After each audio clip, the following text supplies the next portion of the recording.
which was there. So it was not dealing with industry areas or urban areas mostly. So this is the first time that a project was designed and then funded by the German government, which is taking up the issues of adaptation in industrial areas. And there are only 2 projects like that in the world at the moment, and one is in Hyderabad based for Telangana and Andhra Pradesh, and the other one is in Morocco. And there it's then on industrial clusters. Here it's more industrial parks, as they call it. You are mostly familiar with this picture here, which is from Chennai, just recently in the flooding area, and this was just also the starting point of the discussion with our partners. We had started last October, and then in November this event struck, and it was just coincidence, and the issue is then taken forward. Sorry to interrupt. You have 2 more similar pictures of Bengaluru and Gurgaon. Yeah, we have a lot of that. So you see here then also some sort of issues which come up in the press. When I came here, that was the first issues which I tried to find out what is the situation here in India. And so this is my first source, of course, if you look into the different TV spots and news and so on and so forth.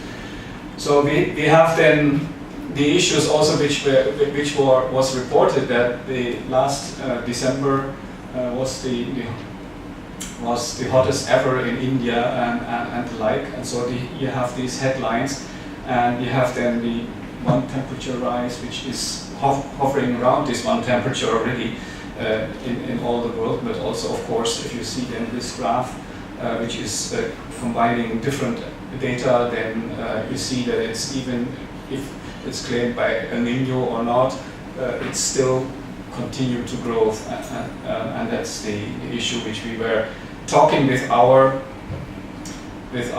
partners. And I have to admit it was quite difficult in the beginning to make them understand what is adaptation in industrial areas, because they never thought about it. They say, well, we have cyclones, okay, it comes and it goes. We have floods, it comes and goes, and we have heat waves and so on and so forth in the inland.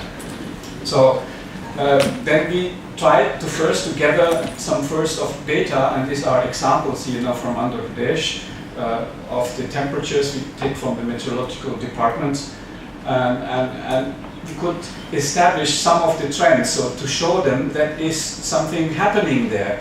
They are not in communication with you guys, maybe in the universities, which you are much more aware of all these issues, but these are practitioners, these are policy makers, and they don't have all these data, or they didn't care about it so far. So these trends we were just establishing them end of the last year, and we use them to make them aware of the situation is continuing to grow in the areas of more drought and more flooding and more cyclones or more severe cyclones.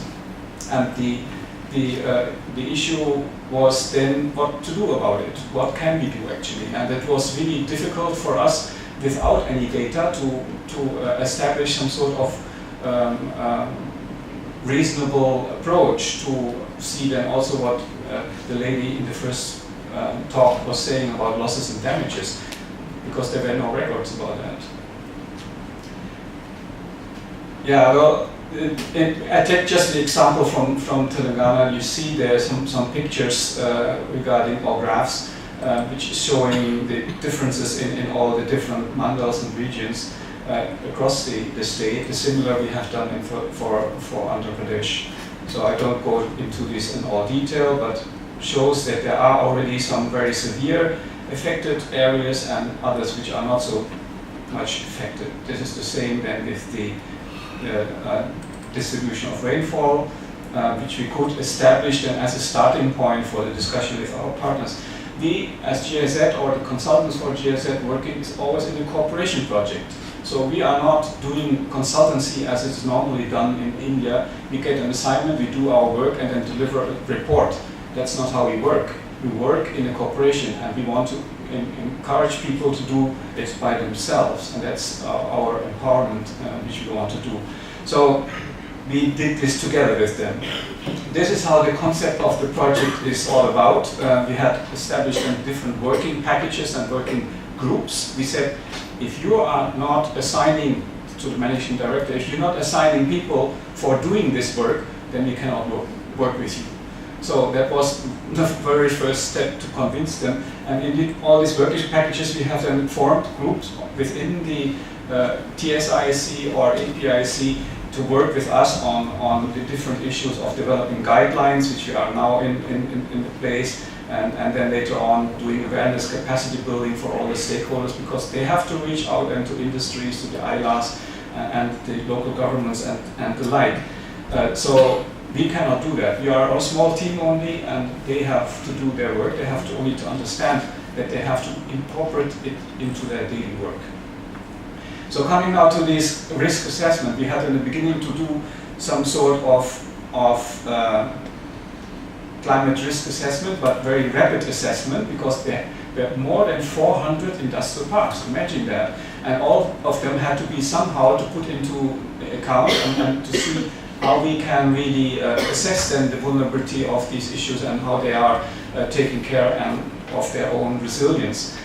So we use this sort of graph, so coming down from the hazards, first to see what is the exposure, and then the susceptibility and so on, and coming up then to resilience and to see what is then the difference, and coming up to the risk assessment. These are all issues which we have gone through in a rapid assessment, similar as the lady also has explained, because we had to do it on a qualitative basis only so far, because there are no data. We had to go then in focus group discussions with the industry people. We had to go with experts, let's say, from the different agencies which are relevant for this sort of work and the like. So from Telangana and from Andhra Pradesh, we came up with all these different groups and discussions and bringing them into some sort of matrix and saying where is then in the end the vulnerability. I don't go into the details of this methodology. We can explain that. We have reports on that. This can be distributed, so if you want to have that, you can get it. Same we have done for Andhra, for impact and climate vulnerability ranking. The ranking was important because of the limited resources of the project. We could only not for all the 400 or something parks at the same time. We had to, and this is a pilot project, we had to see where is the most vulnerable area and take that as an example and how to go forward. And we want to really realize measures. That's the ultimate goal, that we have measures which we then can take into account in the cost benefit. What is really the damages before if you do nothing? So, and if you then change something in terms of measures, what will be the benefit in all aspects, which will come later. We are in the middle of the road, so we cannot say about these results yet, but we intend to do that. So this really is the issue. So at the moment we are doing these generic guidelines for climate resilient industrial parks. This is also involved there as one of our partners to see that we have a tangible outcome of this issue, so that we have guidelines which can be used for the practitioners, people in the TSIC or APIC or similar organizations which dealing with industrial development. And they're setting up new parks, they have to refurbish old parks and so on and so forth, and how to use that in their daily work. So that's the focus of these guidelines, which are at the moment in the making. One for new parks and the other one for the existing parks, which we have to go through this. This will be all taken into account. I don't go into the details, you know it. Cyclones, storm surges, sea level rise, lightnings maybe, heat waves, and so on and so forth. Of course, Telangana has more heat waves, and the coastal lines are more the storms, and maybe also flooding. We're going through this process step by step, and we're going along the situation, and I've showed this more or less. This should be one below each other. We could not do it in one slide. So the blue steps are actually the work which they go through if they set up a new park or if they have to take into account issues in an existing park. And we always do interventions then, or want to do interventions at the different steps. Where does it fit into the process which they have to work on? So we got these steps from their side. They don't have this documentation in the sense that they don't really explicitly know how they work. We had to dig this out, put this into a graph and show them, is this the right way how you work? And they say, oh yeah, it looks like it. So the situation is very difficult. Without data, you have to establish some sort of generic issues first and ask then people whether this is correct. The same is then for existing parks. We had to go through a whole process, design this process, which we will then go on later on in the real world. The guidelines will have then several issues related to climate change adaptation measures in different issues like location, the geographical context and so on. I don't go into the details. This is all in the guidelines. This will be all exposed to actual work, which we will go, let's say, from September onwards. The next steps are really then the issues of finishing these baseline guidelines, then put them into practice, then capacity development, which is actually the focus. We have to train people, we have to make them aware, we have to give them instruments and tools so that they can upgrade their own work. And then these people going out to the other stakeholders and presenting these sort of results and get this then also incorporated to that. If this capacity development is then gone through all the cycles which you have to think of with all the stakeholders, comes in then of course financial measures, how to take it up, who's going to share the measures to be implemented. Is it coming from extra funding, or is it coming from budget funding, or is it coming from the industries themselves, because they are benefiting from that as well if they really do it.